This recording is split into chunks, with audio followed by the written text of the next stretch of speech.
Bomonaki passation de pouvoir civilisée et apaisée. Et c'est moi qui avais sécurisé cette manifestation au Palais des Nations. Et en plus, Yende Azali na légitimité. C'est ça je pense. La légitimité vient du peuple. Est-ce que Toyokani? Ce qui est Zana Mutunayo votaki. Ok, batelaye na poche na yo. Mais na lobaka mikolonyon so pression tango ekoleka okosanza ye parce que za ya lokuta. Est-ce que Toyokani?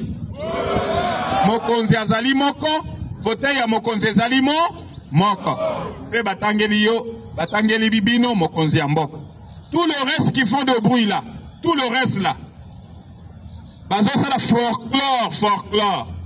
Oyo yoka kake makelele ya rigorodo e kopekisate ngombe komela nini?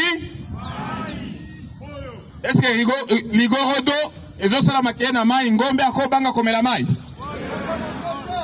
Ah voilà, Osukiwana. Mes fonctions de président du Conseil de sécurité, la parole est à la République démocratique du Congo.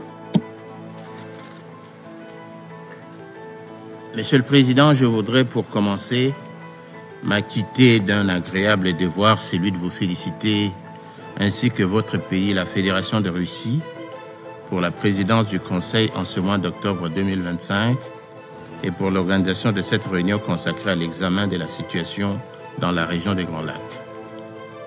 Permettez-moi de rendre hommage au secrétaire général, son Excellence, M. Antonio Guterres, pour son implication dans les efforts de paix dans la région des Grands Lacs. Qu'il me soit enfin permis de remercier son Excellence, M. l'ambassadeur Wang Xia, envoyé spécial du secrétaire général dans la région des Grands Lacs, dont je salue la clarté de la présentation de ce matin. Quick Times News nk'ibisanzwe nta kindi usabwa uretse kureba handitse subscribe ugakandaho hanyuma tugakomeza kubana gatanu kuri gatanu muri aya makuru. Muri UN rero akanama gashinzwe umutekano kuri uyu wa mbere tariki ya 13 Ukwakira 2025 mu nama y'umuryango w'abibumbye ishinzwe umutekano karere k'ibiyaga bigari, Ambassadeur Zenon mu Congo Ngai yamaganye ihungabana ry'umutekano mu burasirazuba bwa Repubulika na Demokarasi ya Kongo. Aravuga yuko u Rwanda rushyigikiye M23, arusaba rero kuvana ingabo zarwo muri Kongo no guhagarika inkunga yabo kuri M23 no gutahuka rero ku butegetsi bwa leta ya Kongo. Ni ibintu bidashoboka kugira ngo habeho amahoro nyayo.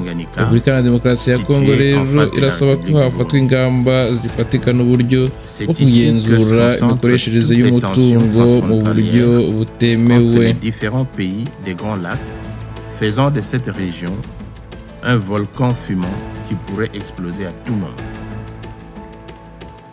Au-delà de ces tensions, la vérité sur le terrain est celle qui est décrite dans divers rapports du groupe d'experts sur la République démocratique du Congo et dans ceux du secrétaire général sur la situation en République démocratique du Congo, rapport dont ce Conseil reste valablement saisi.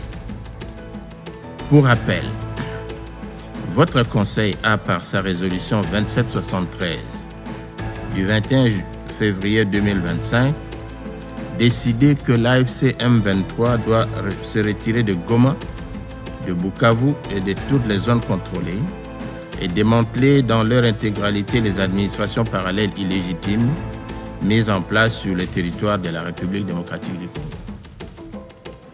Le Conseil a demandé également à la Force de défense du Rwanda, RDF, de cesser tout soutien au M23 et de se retirer immédiatement du territoire de la République démocratique du Congo sans conditions préalables.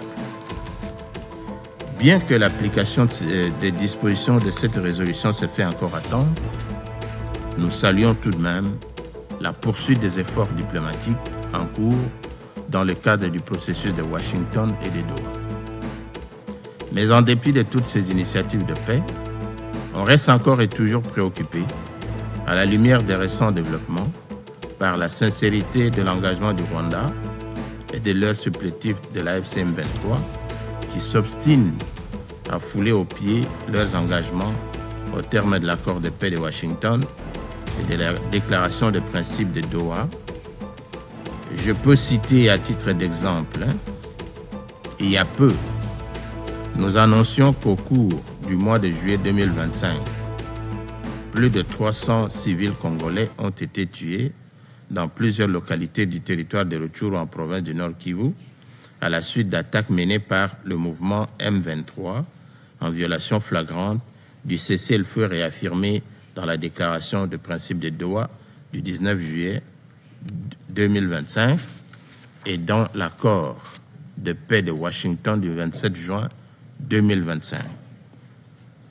Aujourd'hui encore, plus de 272 cas d'assassinat et d'exécution sommaire, plus de 300 cas de viol, plus de 300 cas de torture corporelle, y compris des élèves, des cas des arrestations arbitraires dans des conditions inhumaines, des centaines de cas d'enlèvement et de recrutement forcé, des crimes organisés à Tchanzu et Rumangabo contre les jeunes Congolais sous couvert d'une formation militaire forcée sont signalés. Ces crimes ont été commis durant les mois de septembre et d'octobre en cours.